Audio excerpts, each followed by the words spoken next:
एक समय की बात है। मालापुर नामक गांव में एक परिवार रहता था। उसमें एक बूढ़ा पिता और एक बूढ़ी माँ थी। उनका एक बड़ा बेटा कपिल और उसकी पत्नी सरोज थी। उसका एक बेटा था जिसका नाम संजू था। वो बहुत ही नालायक था। उनका एक छोटा बेटा दीपक और उसकी पत्नी सपना थी। उसके एक बेटा था जिसका नाम किशन था, जो बहुत ही समझदार और होशियार था, लेकिन उसे कोई भी प्यार नहीं करता था क्योंकि वो एक किन्नर था। उसके किन्नर होने की वजह से सब दीपक और सपना को भी उल्टा सीधा बोलते थे, जबकि सब लोग संजू को ही प्यार करते थे। किशन का एक दोस्त भी था जिसका नाम रवि था। वो किशन की प्रॉब्लम समझता था और हमेशा उसे समझाता रहता था कि तुम लोगों की बातों पर ध्यान मत दिया करो। लेकिन सभी लोग उससे नफरत करते थे क्योंकि वो लड़कियों की तरह रहता था। इसी वजह से उसका मजाक उड़ाते थे। वो अपने इस स्वभाव की वजह से बहुत परेशान रहता था। एक दिन की बात है, संजू किशन से कहता है, अरे ओए किशन, मेरे लिए खाना तो ला दे और मेरे कपड़े प्रेस कर दे, मेरा कमरा भी साफ कर देना। वैसे भी तुझे लड़कियों वाले काम करने में अच्छा लगता है। भैया, आप ऐसे क्यों बोल रहे हो? मैं भी तो लड़का हूँ, पर काम तो तेरे सारे लड़कियों वाले हैं। चल जल्दी से मेरा काम कर और जा यहाँ से।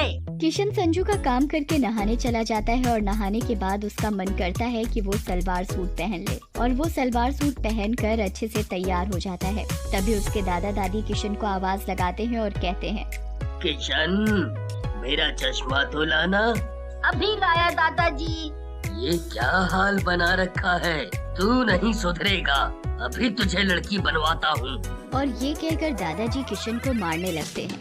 दादाजी, मुझे मत मारो, मैंने क्या किया है? आप मुझे क्यों मार रहे हो? इस लड़के ने तो सारे मोहल्ले में हमारी नाक कटा रखी है। इसने तो हमें कहीं जाने लायक ही नहीं छोड़ा। सभी लोग यही कहते हैं। और तुम्हारी छोटी पोती किशन कैसी है? हाँ? दादाजी, मैं क्या करूं? मेरा मन करता है लड़की के जैसे रहने का। तेरा मन करता है? तूने तो हमें कहीं मुंह दिखाने लायक नहीं छोड़ा है। तेरे माँ बाप ने तुझे ज्यादा ही सर चढ़ा रखा है। और जाकर लड़के वाले कपड़े पहन कर आ। किशन रोते हुए अपने कमरे में जाकर लड़के के कपड़े पहन लेता है और अपनी माँ के पास जाता है। और किशन अपनी माँ से कहता है, माँ, मैं किन्नर क्यों हूँ? मैं किन्नर हूँ, इसीलिए कोई भी मुझे प्यार नहीं करता। दादा दादी भी मुझे प्यार नहीं करते। सब संजू भाई को ही प्यार करते हैं, मुझे कोई भी प्यार नहीं करता। करते हैं ना, तेरे पापा और मैं तुझे बहुत प्यार करते हैं। तू तो मेरा प्यारा बेटा है। बेटा, तू जैसा भी है बहुत अच्छा है। तू मेरा राजा बेटा है, राजा बेटा। माँ, स्कूल में सभी बच्चे मेरा मजाक उड़ाते हैं। सब मुझे चिढ़ाते हैं, कहते हैं, ओए लड़की, इधर आ। कहने दे बेटा, तू उनकी बातों पर ध्यान मत दिया कर। माँ, आप ही बताओ ना, मैं एक किन्नर हूँ तो इसमें मेरी क्या गलती? मेरा भी मन करता है कि मैं लड़कियों की तरह कपड़े पहनूं, लड़कियों की तरह सजूं, संवरूं। बेटा, तेरा इसमें कोई दोष नहीं है, पर समाज लड़कों को लड़कियों की तरह बनकर रहने में गलत मानता है। माँ, कल हमारे स्कूल में पार्टी है, पर मैं पार्टी में नहीं जाऊंगा। क्यों नहीं जाओगे? माँ, बच्चे मेरा मजाक उड़ाएंगे और बोलेंगे, आ गया लड़की। मैं नहीं जाऊंगा।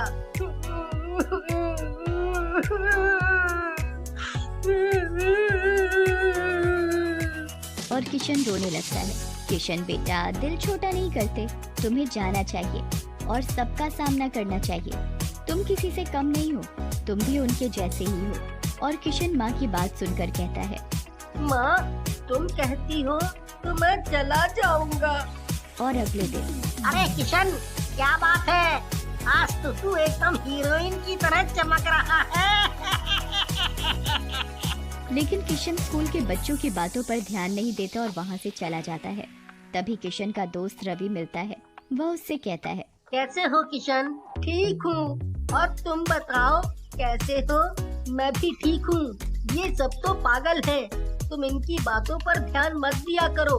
जब इनको तुम्हारी जरूरत होती है तो ये सब तुम्हारे आगे पीछे घूमते हैं और बाद में तुम्हारा मजाक बनाते हैं। तुम भी अब इनकी कोई मदद मत करना, तो मना कर देना।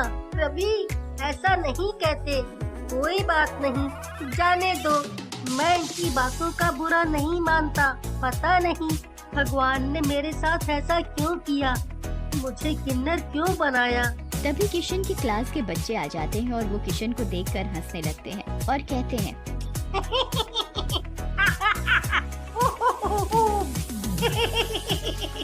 किशन, क्या बात है?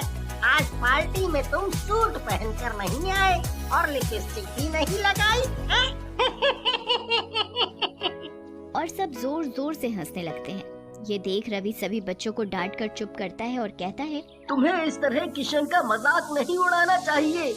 जब तुम्हें किशन से कुछ पूछना या समझना होता है तो किशन भाई बता दो। अब तुम उसका मजाक बना रहे हो, ये गलत है। इसमें किशन की क्या गलती है, वो भी हमारी ही तरह है। जाने दो रवि। ये कहकर किशन वहाँ से चला जाता है और वो एक नदी के किनारे जाकर रोने लगता है।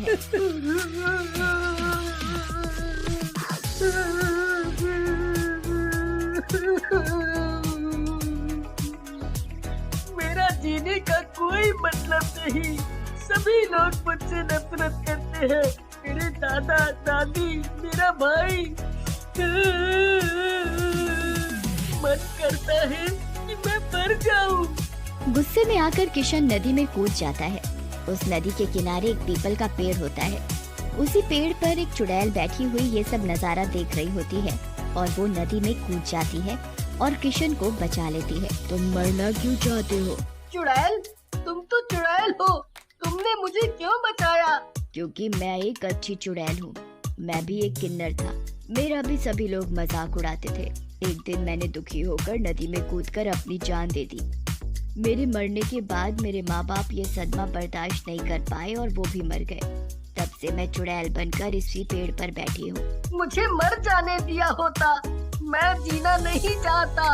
सभी लोग मेरा मजाक उड़ाते हैं क्योंकि मैं एक किन्नर हूँ।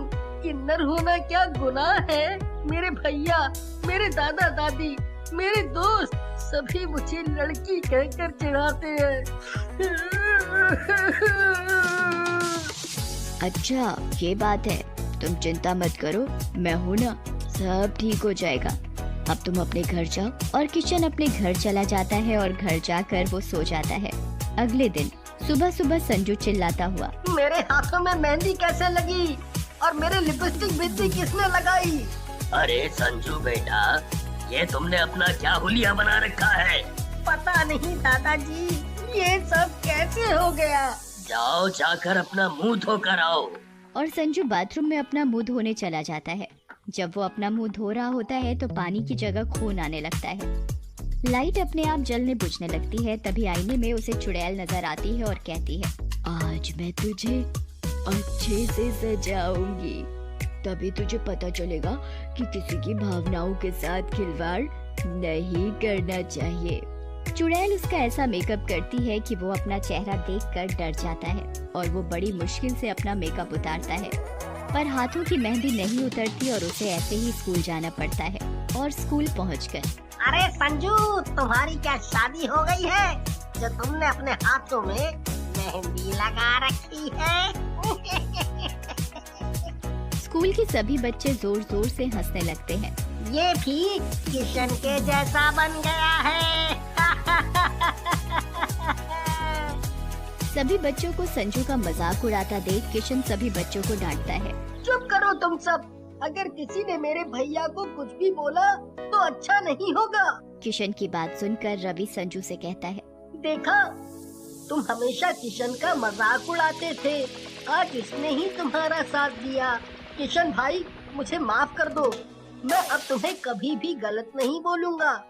मुझे अपनी गलती का एहसास है। संजू किशन को अपने गले लगा लेता है और दोनों बहुत खुश होते हैं और हंसी खुशी अपने घर चले जाते हैं। घर पहुंचकर दोनों भाई आपस में खूब बातें करते हैं। उन्हें इस तरह आपस में प्यार से बातें करता देखकर किशन की माँ सपना बहुत खुश होती है। चलो अच्छा है। दोनों भाई आपस में प्यार से रहने लगे हैं। सब लोग रात का खाना खाकर सो जाते हैं।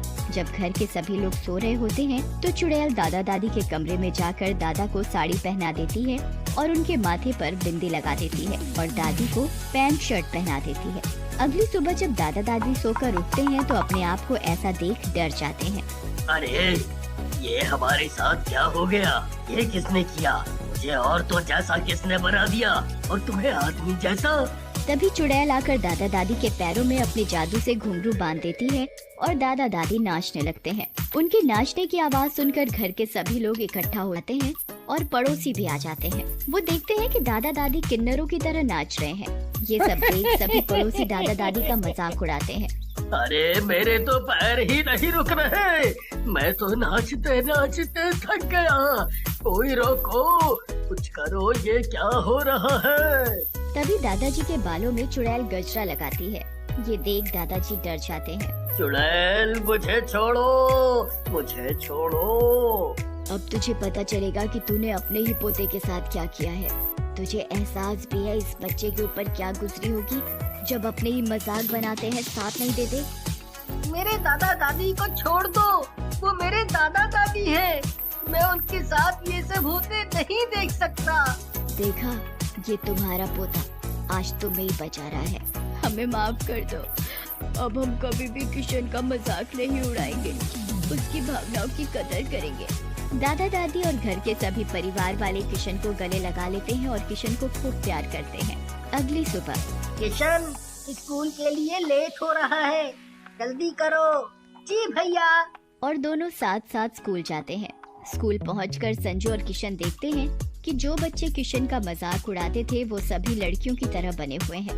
अरे ये तुम्हें क्या हुआ? तुम लड़कियों की तरह क्यों बने हो? उन सब की ये हालत चुड़ैल ने की होती है। ये सब मेरे दोस्त हैं, इन्हें ठीक कर दो। मुझे इनकी ये हालत देखकर अच्छा नहीं लग रहा। चुड़ैल सभी बच्चों के सामने आती है। देखा तुमने, तुम सभी किशन को लड़की कहकर चिढ़ाते थे, आज वो ही तुम्हारी मदद कर रहा है। स्कूल के बच्चे किशन से माफी मांगते हैं। हमें माफ कर दो, अब हम कभी भी तुम्हारा मजाक नहीं उड़ाएंगे। हमें पता चल गया कितनी तकलीफ होती है जब किसी लड़के को लड़की कहा जाता है। हम किसी भी किन्नर का मजाक नहीं उड़ाएंगे। सभी बच्चे किशन को गले लगाते हुए अपना दोस्त बना लेते हैं। ये सब देख चुड़ैल खुश होती है। चुड़ैल को भी एक नेक काम करने से मुक्ति मिल जाती है और